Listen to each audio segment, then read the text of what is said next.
You see, ignorance is so bad. Ignorance is one of the factors that undermine the struggle for gender equality and women's empowerment. Why? What kind of ignorance? If people, both men and women, were to know the value of a woman to humankind, to humanity,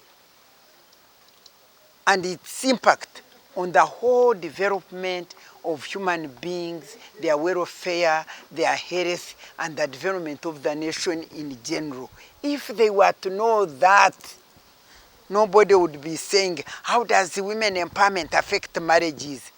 They would know that when you empower a woman, you have empowered a family, you have empowered society, you have empowered community to live better lives. But because of this ignorance of the importance and the value of a woman, which God established very quickly as he was creating a human being. We are told in the Bible, Genesis, that God created a man. And then he said, no, it's not good for man to remain alone because he is helpless. I must create for him a suitable helper. If God, the creator, saw that a man on his own could not realize the objectives for which God created him, and therefore he created a suitable helper. That means this suitable helper, if this suitable helper is not there, whether among the boys, if they are girls, sisters, or in a family, or in a man's life, this suitable helper has something to beef up the man for the human being to do what God had wanted them to do. And let me tell you, the kind of helper God meant, cannot have been the help they see for women to do. It can't be have been making beds, washing shirts, and cooking food. It couldn't have been, because that time there were no beds to make. There were no clothes to wash. There were no trousers even for men, or shoes to brush for them in form of helping. God meant mental, intellectual, and intelligence. What missed in a man, God put it in a woman to beef. Now, the challenge which we see is that down the road, the woman came to be treated as not a full human being in her own right.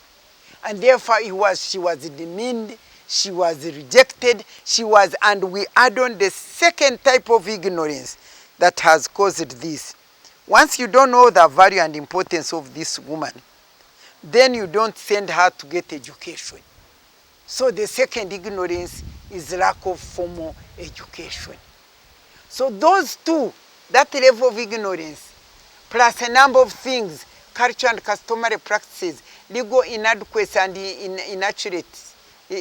inadequate, legal discrimination and inadequate, and you add on religious misinterpretation and misapplication. And all these things have combined together to make women less of human beings, and in the final analysis, they are so poor, they are so vulnerable, they become helpless, they are just like that. And therefore, when you see countries which don't develop, the helper, the brain, the intellect, the wisdom that a woman was supposed to beef up a man with, so that together they can realize God's purpose for his creation.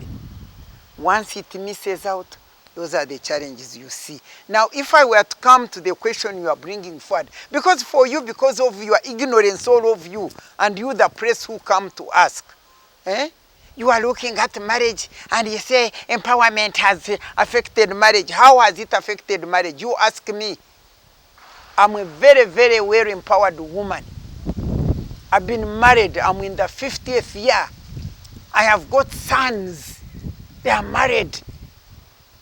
My daughters, they are all flourishing because they know the value of a woman to humanity. So, The moment you know that, and therefore, instead of demeaning a woman and making them powerless and so on, you would empower them. Empower them how? By treating them as equal human beings, full human beings in their own right as men.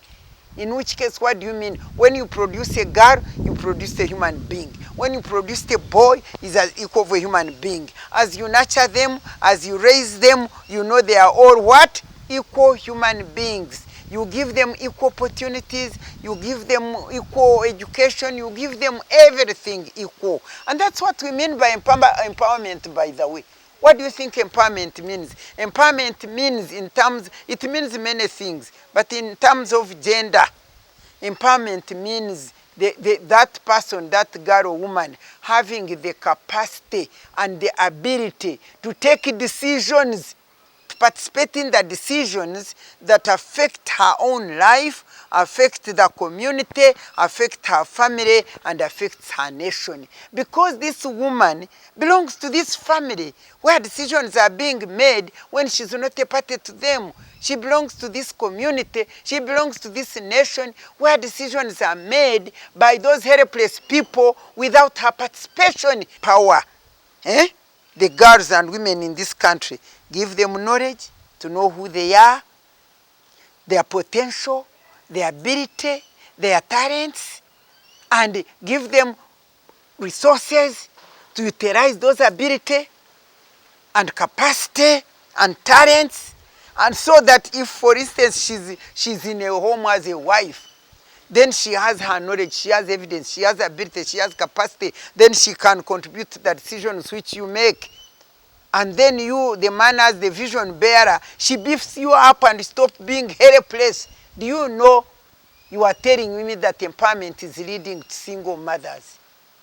Why shouldn't it lead to that single mother if the men themselves, because they were indoctrinated to think that women are not intelligent, women are silly, women are disorganized, women gossip, and therefore when they see a bright woman who has come up, she's an engineer, she can fly an airplane, she can build houses, she's a lawyer, she's a judge, she's all because they've been told you are a man, you are a man, you are a man.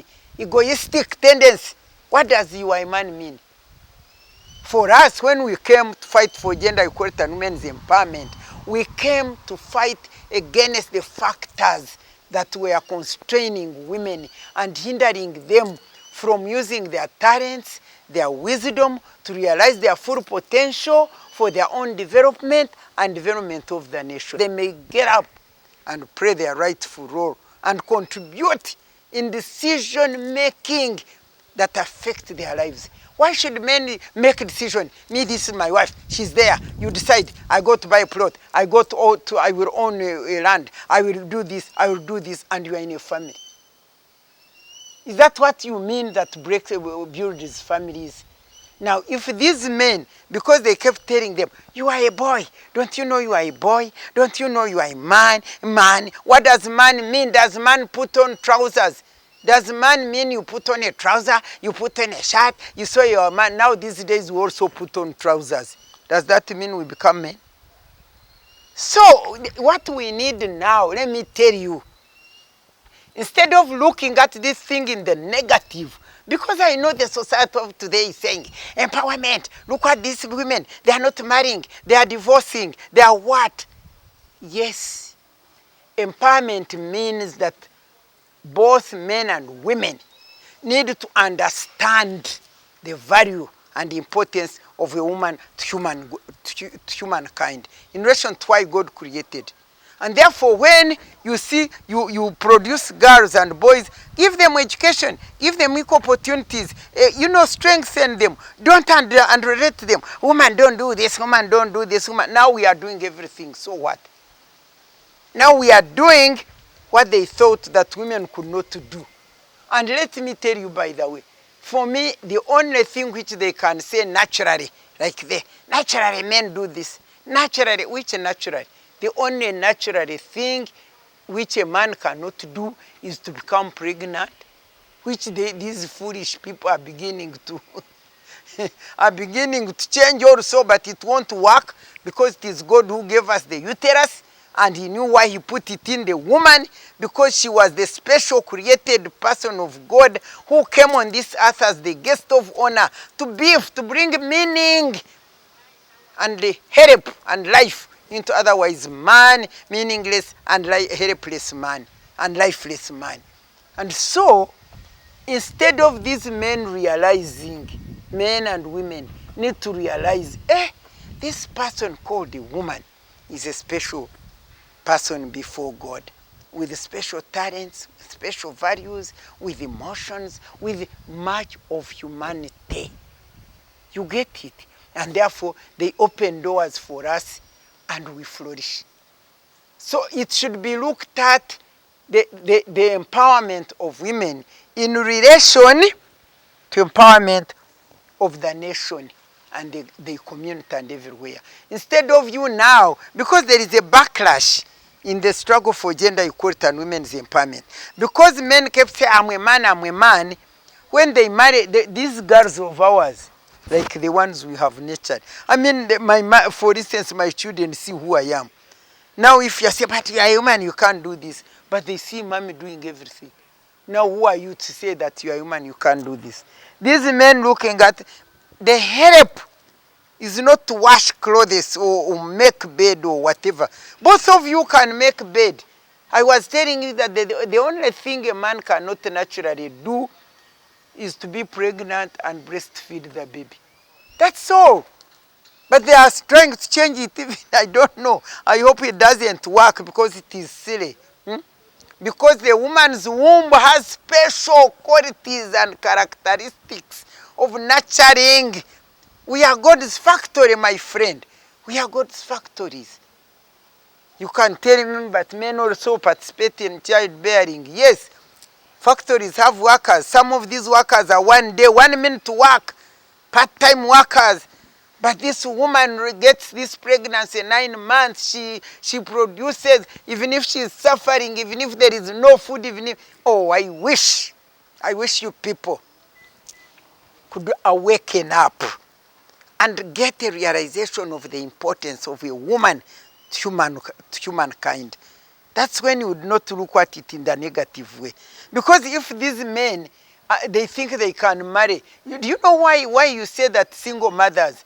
Because these women, they become now CEOs, they are chief executives, they are decision makers, they are managing whatever, and then she gets this man. First of all, the men look at them and fear them. They say, how can you manage this one? Why do you manage her? Is she your factory? Is she your project?